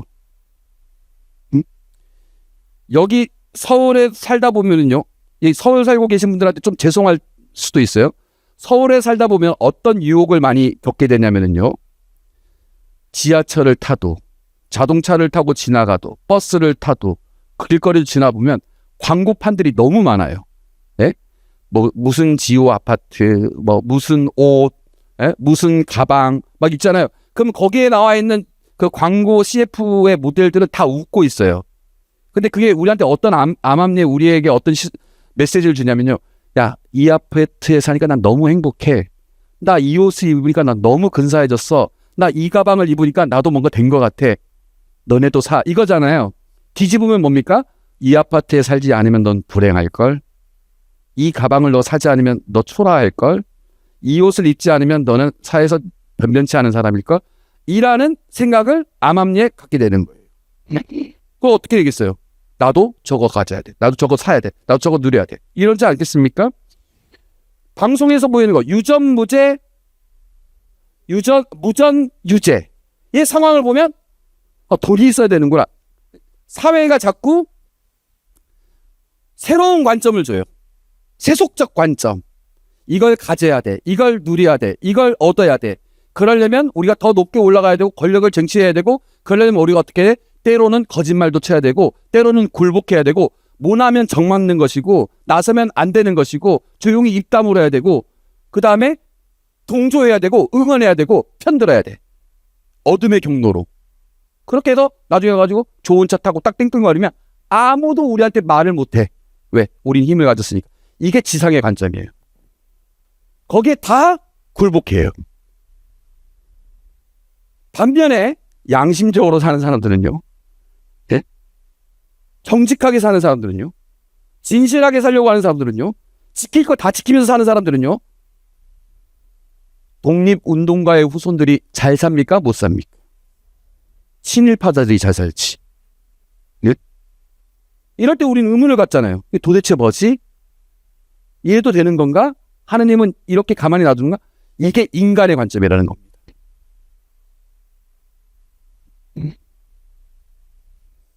자, 이 그림을 보면은요. 마테오의 순환이라는 마테오의 순교라는 까라바조의 작품인데요. 자, 보면 가운데에 저 머리가 앞에 안 계신 분이 마테오가 지금 죽는 거고요. 그 앞에 약간 알몸으로 근육질의 남자가 지금 이제 칼로서 이 사람을 죽이려고 하는 거고요. 그 다음에 옆에 있는 저 앞에 저 꼬마 아이가 보면 공포에 떨어 있고 양옆에도 지금 아수라장입니다. 이 그림이 잘 안 보여서 제가 설명을 하는 건데 그게 뭐냐? 마테오 복음사가가 순교를 당하는 장면이고 밑에 있는 내용을 보면 공포스럽고 경악스럽고 패배하고 있는 장면입니다. 그런데 여기에 요거 보이죠? 요거. 누굽니까 얘? 천사가 지금 뭐하고 있는 거예요? 월계수 잎을 내려주는 거예요. 월계수 잎은 뭡니까? 승리의 상징입니다. 자, 지금 이 순간은요. 패배의 순간입니까? 승리의 순간입니까? 인간의 관점에서는 패배의 순간입니다. 근데 하느님의 관점에서는 승리의 순간이에요. 근데 똑같이 벌어지고 있는 일이에요. 똑같은 상황이고 똑같은 순간에 지금 보는 관점이 다른 거예요. 지는 것 같지? 아니야, 너 이기고 있어. 공포스러운 것 같지? 아니야, 기뻐해도 돼. 괜찮아. 문제 안 돼. 그런데 인간의 관점에서는 저 노란색 동그라미 장면이 보입니까? 안 보입니까? 안 보여요. 안 보이면 어떻게 해야 됩니까? 증언해 줘야 되는 거예요. 야, 안 보이지만 믿어. 지금 너 이기고 있는 거라니까? 믿어. 내가 또 다른 실제를 보여줄게. 라고 하는 게 묵시문학입니다. 박해를 받고 있고 당하고 있고 제재를 당하고 있고 무력하게 보이는데 야, 그렇게 보이는 건 우리 관점이야. 치과에 가고 있는 어린아이의 느낌이라고. 그거 말고 엄마의 시선으로 다시 한번 봐봐. 나비의 시선으로 다시 한번 봐봐. 이 그림의 시선으로 다시 한번 봐봐. 너가 지금 보지는 못하고 있지만 또 다른 실체가 있어. 그거에 따르면 너 지금 당하고 있는 거 아니야. 너 이기고 있는 거야. 너 잘 살고 있는 거야. 괜찮은 거야. 걱정하지 마. 라고 얘기하는 게 묵시문학입니다.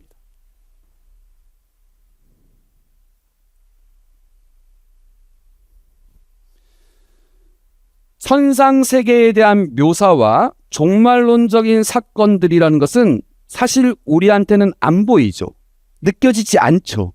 그런데 그런 것들을 보여주는 거예요. 근데 이런 것들을 우린 인간의 입장에서는 봐본 적이 없잖아요. 그러니까 인간의 언어로 잘 묘사가 되겠습니까? 안 되겠습니까? 잘 안 돼요. 그러니까 잘 묘사가 안 되니까 어떻게 되느냐? 상징적인 묘사를 하게 됩니다. 상징적인 이미지를 통해서 그걸 보여주니까 약간 표현이 이상하게 느껴지는 겁니다. 예를 들어 보도록 하겠습니다.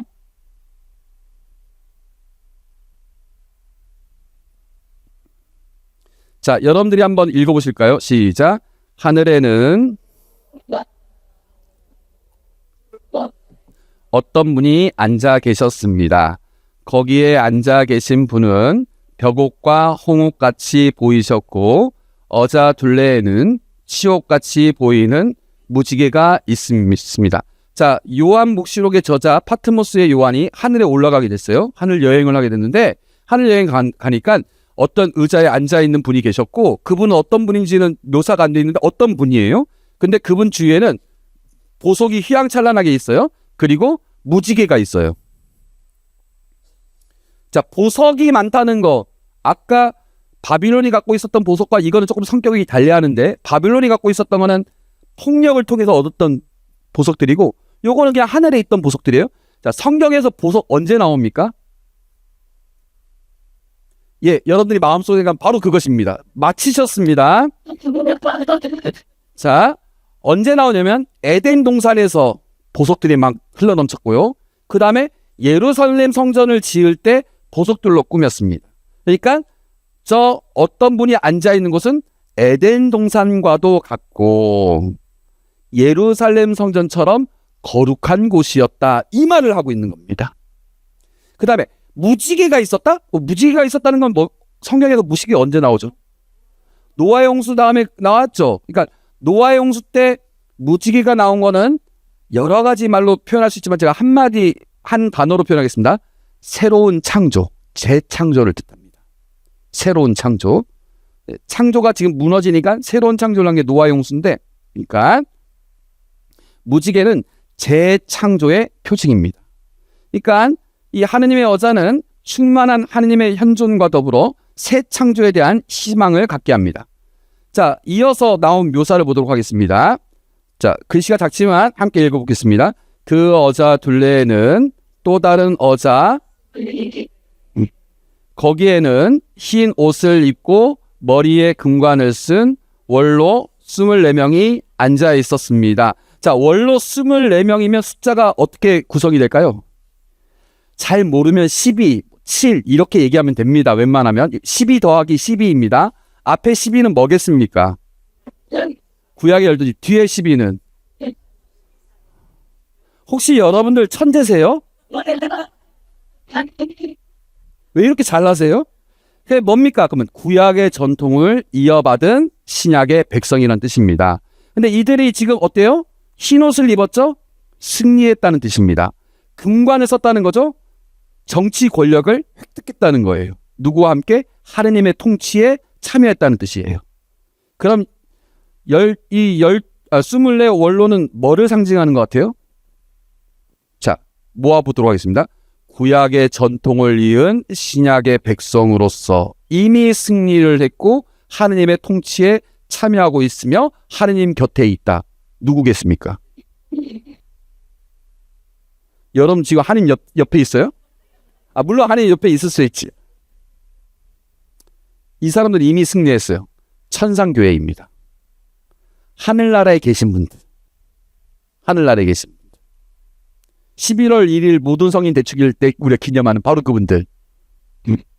자, 그 다음에 계속 읽어보도록 하겠습니다. 그 어자에서는 번개와 요란한 소리와 천둥이 터져 나왔습니다. 그리고 어자 앞에서는 7 횃불이 타고 있었습니다. 그것은 하느님의 7 영이십니다. 자, 번개와 요란한 소리와 천둥 이 얘기를 들으니까 여러분들 어떻습니까?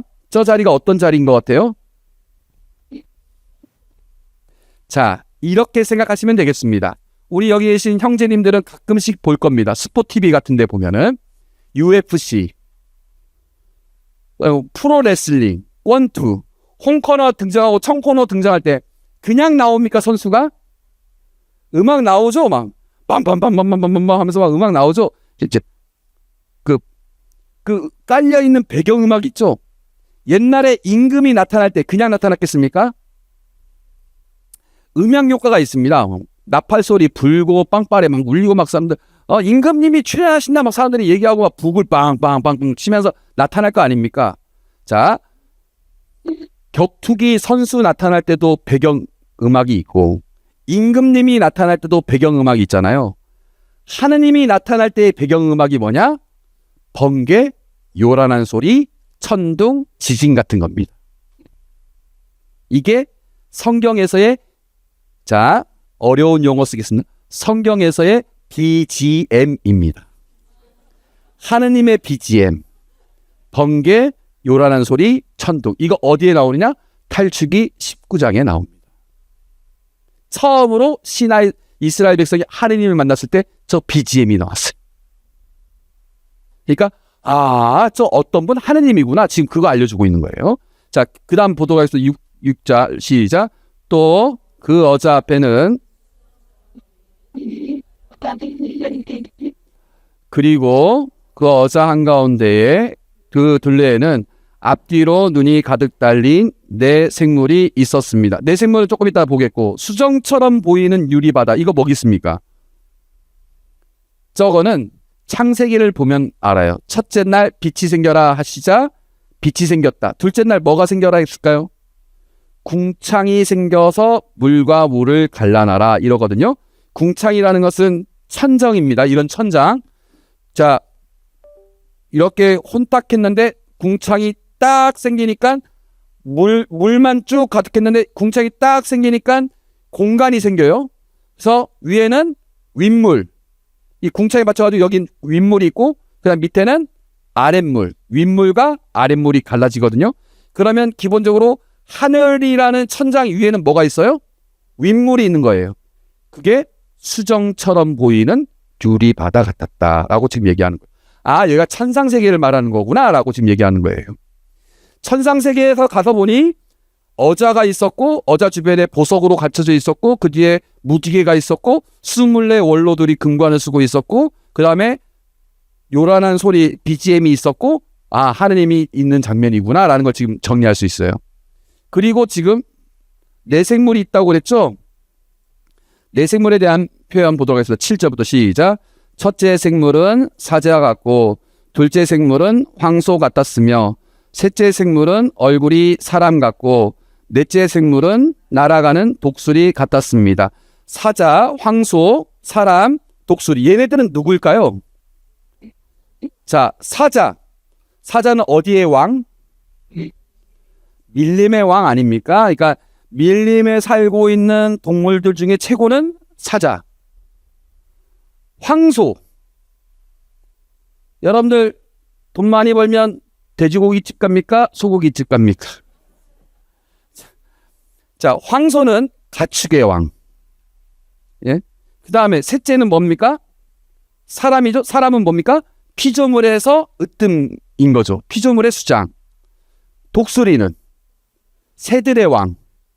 그러니까 사자, 황소, 사람, 독수리는 피조물들 중에 가장 수장이라고 말할 수 있는 대표적인 것들입니다. 근데 얘네가 어떠냐 보면 날개를 6개를 달고 사방으로 눈이 가득 달려 있습니다. 자, 성경에서 지금 네 생물인데 성경의 숫자 4면은 뭐를 뜻하는 걸까요?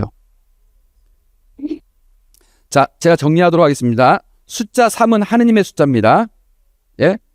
숫자 2는 증언의 역할을 합니다. 증언. 예? 숫자 7은 충만하다, 충분하다는 뜻을 갖고 있습니다. 숫자 12는 구약이든 신약이든 어떤 믿음의 공동체를 가리킵니다. 숫자 1000은 싸우는 조직을 말하는 겁니다. 숫자 10은 단체, 공동체의 최소 단위입니다. 숫자 4는 뭐냐? 똑같습니다. 우리나라랑. 사방팔방. 뭔 뜻입니까? 이 지상의 세계. 지상의 세계. 숫자 4는 지상의 세계를 상징하는 겁니다. 그러니까 생물이 넷이다. 그리고 그 생물들은 피조물들의 가장 우월한 존재를 가리킨다. 그러면 뭡니까? 이 내 생물은 이 세상을 보살피는 역할을 하고 있구나. 그래서 온몸에 눈이 가득 달려 있구나. 그래서 피조물들 중에 좀 난다긴다 하는 애들이 있는 거구나. 이렇게 말하는 거예요. 그러니까 세상을 보살피는 천사들.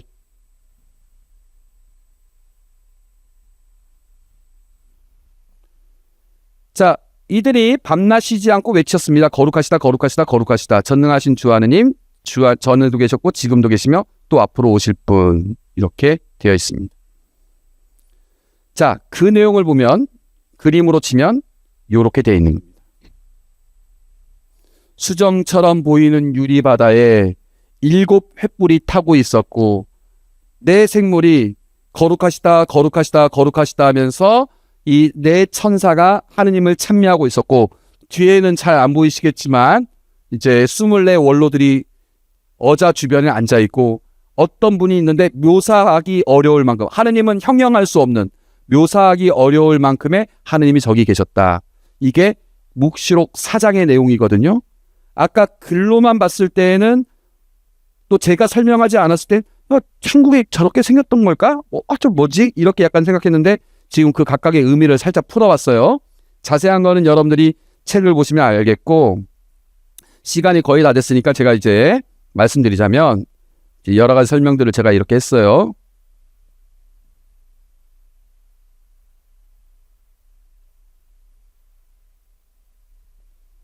자, 요한 묵시록을 썼을 때 당시 파트모스의 요한이 겪고 있었던 상황은 어떤 상황이냐면 로마 제국이 저렇게 지중해를 중심으로 통치를 하고 있었던 시대예요. 그때 당시 로마에 가면 어떻게 생겼냐? 로마는 지금의 제가 살고 있는 제주시보다 더 발달된 곳이었습니다. 어마어마했죠. 자, 저곳에 가면 신전 옆에 신전 옆에 신전 옆에 신전 옆에 황제 신전 막 이렇게 돼 있었던 곳입니다. 저기에서 황제가 오늘 행사 한번 하자 하면 이렇게 대전차 경기장에 양옆으로 사람이 꽉 차 있고 지금만 봐도 어마어마한 시설에 저렇게 돼 있었고 저 엄청난 행렬 속에 사람들이 황제를 외치면서 이렇게 할 때 황제가 저 예수 나자렛 예수를 믿는 분들 다 싹 다 잡아 죽여. 어디 우리 아폴로 신한테 경배 안 하고 있어. 뭐 이런 식의 얘기들을 하면서 이 그리스도교를 완전히 무시를 할 때 저기서 그리스도인들이 겪는 그 감정은 어떤 감정일까요? 위축되고 공포심이 들고 내가 믿는 게 별거 아닌가? 저런 광경들을 막 보고 있을 땐 저렇게 느낄 수밖에 없는 거 아닙니까? 여기서 갑자기 황제가 나오면 빠방 하면서 막 BGM이 나오면서 막 이렇게 막 할 때 황제 믿어야 되는 거 아닌가? 나도 라인을 이참에 황제로 갈아탈까? 이런 생각이 한창 들 때 자, 내가 너희들이 보지 못하는 새로운 실제를 보여줄게. 너희들 지금 위축되고 있고 뭔가 패배당하는 것 같고 아무것도 아닌 것 같지? 나 있잖아. 가서 봤거든? 이건 아무것도 아니야. 요런 게 있더라. 요런 게 있더라. 자, 세상에 그 권력이 아무리 높게 아무리 세게, 아무리 강력하게 보인다 해도 그 보이지 않는 곳에 엄청난 힘이 있다는 것을 얘기하는 거예요. 자, 읽어보도록 하겠습니다.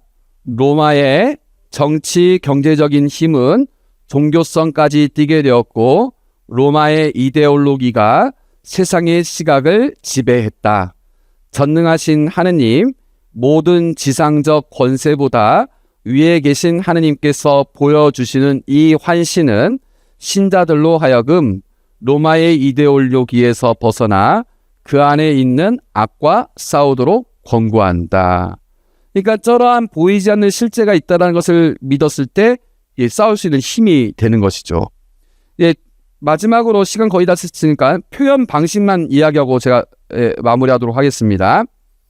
그런데 저기 표현 방식을 보니까 제가 아까 성경을 함께 읽으면서 자꾸 구약 얘기를 꺼내고 당시의 이미지들을 막 소환해가지고 얘기를 했잖아요. 자, 이거는 우리한테는 공부처럼 느껴질지 모르겠지만 당시 사람들은 매우 자연스럽게 저거를 딱 알아듣습니다. 왜 그런지 이제 알려드릴게요. 이거 보면 과연 그렇구나라고 알 수밖에 없어요. 어색하십니까? 누구예요? 또리 장군이죠?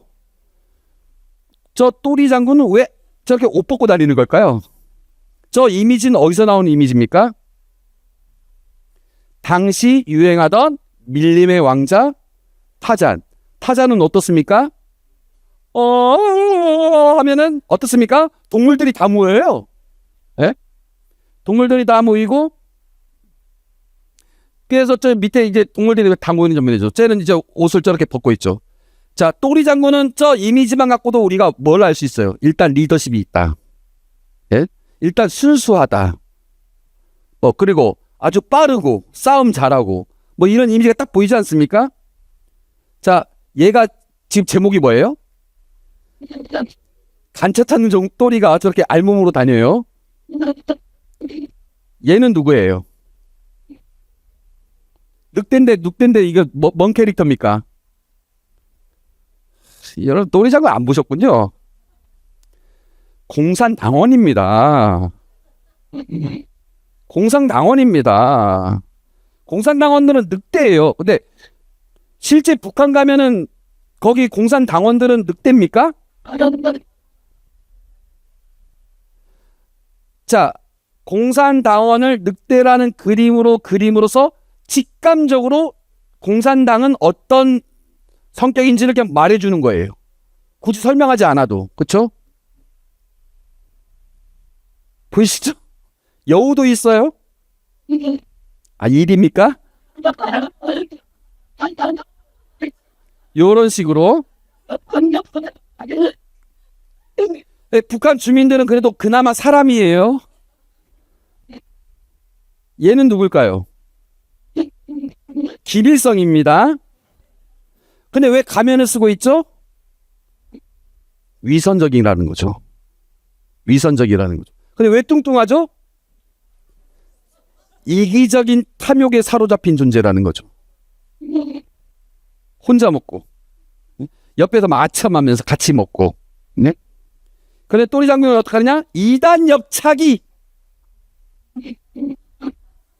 그래서 딱 가면이 딱 벗겨지잖아요. 나중에 새끼 돼지로 바뀌어가지고 도망갑니다. 응? 기억 안 나시죠?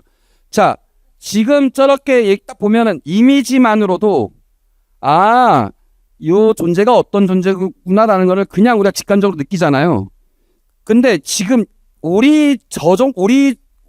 우리라고 말하기, 아무튼 지금 여기에 있는 분들 정도의 세대면은 몇 마디를 하지 않아도 옛날 70년대, 80년대 혹은 60년대에 우리가 그 북한과 우리 사이의 그 긴장, 물론 지금도 긴장이지만 그 냉전의 그 시대 안에서 우리 북한을 어떻게 생각했었고 반공 교육이 그때 어떻게 벌어지고 있었고 뭐 그 반공 교육 안에서 이런 그림이 어떻게 나왔고 이런 것들을 많은 설명 안 해도 알잖아요.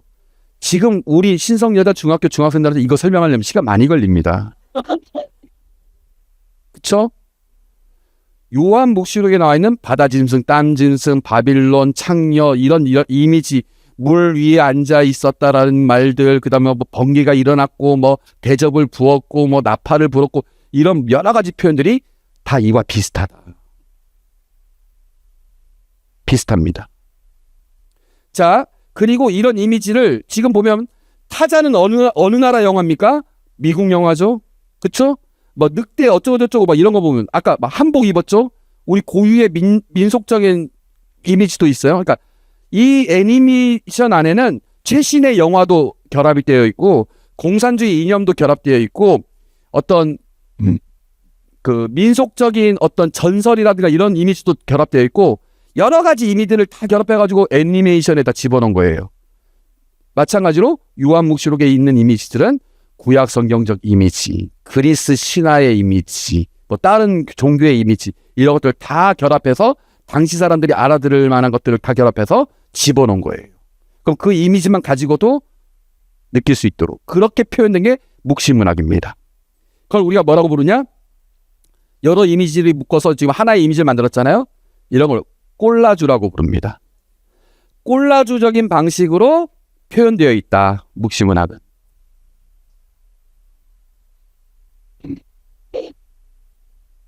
왜? 우리 눈에는 보이지 않는 실제와 우리 눈에는 느껴지지 않는 미래를 우리 언어의 방식으로 표현하기엔 어렵기 때문에 저런 방식으로 표현한다. 이렇게 말씀드릴 수 있겠습니다.